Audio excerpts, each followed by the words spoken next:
So, while on my way to work today, this happened. I hope you all enjoy.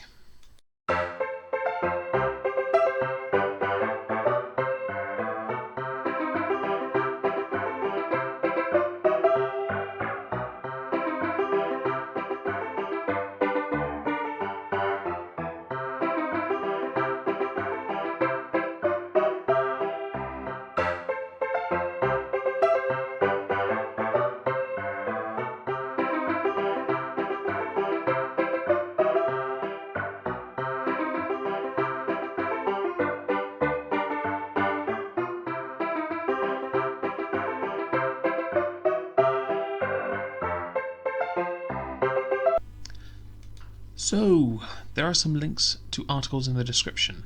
In simple, in the UK, segways are banned. These hoverboards are therefore illegal to use out and about in public. I do just want to correct a small error here. This is not a hoverboard. This is. Marty McFly had a hoverboard. Fools riding these do not. As a side note, the hands-free Segway, as it should be known, has an auto-balance tool to assist in getting on one of these, and they are becoming more and more safe to use. I do feel that, like words and society, laws need to change to match. Thank you all for watching.